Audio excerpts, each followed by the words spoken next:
slaves in America yearned to run away from their owners and find protection from the very beginning of slavery. It is difficult to comprehend the risk and hardship involved in escaping from slavery. The majority of slaves lacked education, had no money, and had few, if any, belongings. Because of the color of their skin, they were easy prey for those who would go looking for them during the day and bring them back to their masters, frequently with the aid of bloodhounds. Before they could find protection in a free state or in Canada, many runaways had a great deal of walking to do. Therefore, it is not surprising that the overwhelming majority of slaves who broke free from bondage were apprehended. In an effort to discourage others from trying to flee, the majority of those who were returned to their owners suffered severe punishment. Despite the risks, many runaways were able to travel north and enter states where enslavement was no longer legal. Stay watching to learn about the 5 most daring slave escapes in history. Welcome to History Mysteries topic, 5 most daring slave escapes in history. Here are the 5 brave slave escapes in history. 1. Henry Box Brown. Henry Brown, a Virginia native, vowed to elude enslavement by any means after his wife and kids were sold and shipped to another state in 1848. He devised a desperate scheme to ship himself from Richmond to Philly in a wooden crate with the aid of a free black and a white shopkeeper. Brown prepared for an arduous journey to the home of abolitionist James Miller McKim by cramming himself into a 3 by 2 foot box marked "Dry Goods" on March 23, 1849. The journey would take place by wagon, steamboat, and railroad. He was only equipped with a few biscuits and some water, and on one part of the journey, his crate was turned upside down on a steamship's deck. For 90 minutes, Brown was left on his cranium while his eyes swelled as if they would burst from their sockets. Before 2 careless riders turned the box over and used it as a seat, he was about to pass out. After 27 exhausting hours crammed into the small space of the box, Brown arrived safely in Philly. He gained some notoriety in New England thanks to his amazing tale, but after the Fugitive Slave Act of 1850 was passed, he was soon compelled to leave the nation. Later, Box Brown lived in Britain for a number of years, performing a stage show about his escape. In 1875, he finally made his way back to the country and started working as a magician. He would enter the same wooden box that had once taken him to freedom as part of each performance. 2. Frederick Douglass. Frederick Douglass, a 20-year-old slave, left his work as a Baltimore ship's caulker in September 1838 and boarded a train headed for the north. The young bondsman carried a free sailor's protection pass that was lent to him by an accomplice and was disguised in a sailor's uniform supplied by his future wife, Anna Murray. He fervently hoped that the papers would be sufficient to set him free, but there was a significant barrier. He hardly resembled the man mentioned in the papers. Douglass was so nervous when the conductor arrived to gather tickets and look over the papers of the black passengers that he almost lost control. He later recalled, "My whole destiny depended upon the choice of this conductor." Fortunately for Douglass, the man barely glanced at the fake sailor's pass before going on to the next passenger.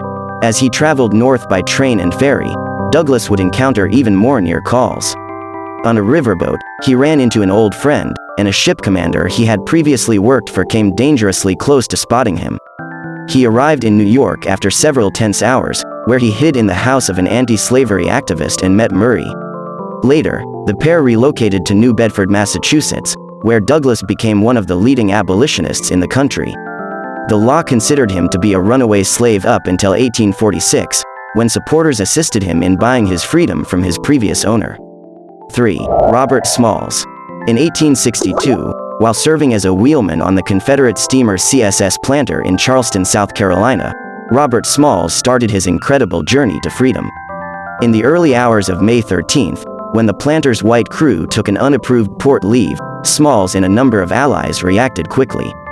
After seizing control of the vessel, the slaves steamed into Charleston Harbor while Smalls, disguised as the skipper and wearing his coat and hat, was at the helm.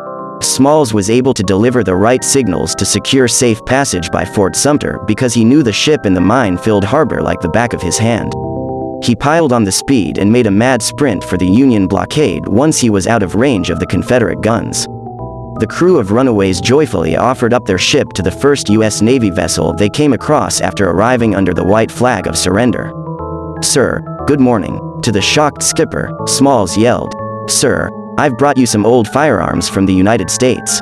In the North, Smalls and his fellow escapees were hailed as heroes, and their bravery and guile were cited as proof that black troops could be effective. Smalls later assisted in the recruitment of up to 5,000 black people for the Union war effort. He also worked as the Planter's pilot and captain after it was converted into a U.S. Navy ship. After the war, he moved back to South Carolina, purchased the home of his former master, and later served in the House of Representatives for a number of terms. 4. Harriet Jacobs. Harriet Jacobs spent several years hiding out in a prison she created in order to free herself from servitude. Born a slave in North Carolina, Jacobs lived in constant dread of a cruel master who forbade her from getting married and made repeated, increasingly violent advances on her sexually throughout her teenage years.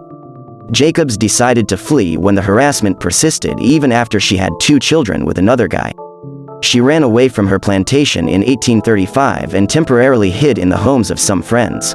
She eventually took refuge in a tiny attic crawlspace in her grandmother's house, realizing she had little chance of making it to the north.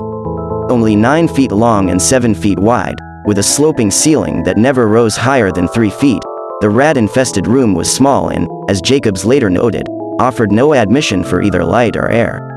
Nevertheless, she would remain there for an incredible 7 years, only departing for brief periods of nighttime exercise while watching her children play outside through a tiny peephole. In 1842, Jacobs eventually managed to board a ship headed for Philadelphia with the assistance of a friend, and made her way to the north. She then traveled by train to New York to meet up with her relatives. She worked in New York and Boston for the following few years, but she stayed on guard in case her former master tried to kidnap her until friends helped arrange her purchase and manumission. Later on, Jacobs rose to prominence as an activist and wrote a harrowing memoir about her experience called Incidents in the Life of a Slave Girl. 5. William and Ellen Craft. Few slave escapes can compare to the 1848 getaway planned by William and Ellen Craft in terms of pure creativity and audacity. Although they had wed in Macon, Georgia, in 1846, both of their owners had them as slaves. They came up with a brilliant scheme to escape the Deep South for Philadelphia out of their fear of being split apart. In order to pass for an injured white male, the fair-skinned Ellen cut her hair short, dressed like a man, and bandaged her head. William stepped into the position of her devoted black manservant in the interim. The Crafts put on their disguises and boarded a train on December 21, 1848, to start their arduous trip up north. When Ellen discovered herself seated next to a close companion of her master, the plan appeared doomed from the start, but her elaborate costume kept people from noticing her. The Crafts traveled through the South over the course of the following few days by train and steamer, staying in upscale lodgings and mixing with upper-class white people to keep their cover. Ellen put her arm in a sling because she couldn't read or write, so she could avoid signing tickets and other documents. However, her ruse almost backfired when a Charleston steamer clerk refused to sell the pair their tickets without a signature. Fortunately for the Crafts, their previous ship's captain occurred to be passing by and agreed to sign for her. On Christmas Day, the Crafts arrived in Philadelphia. Before continuing on to Boston, abolitionists provided shelter for them. The couple later sailed for England out of fear of slave hunters, where they raised a family and penned a well-known account of their escape. Remember to like and subscribe to this channel, hit the bell button for easy notifications.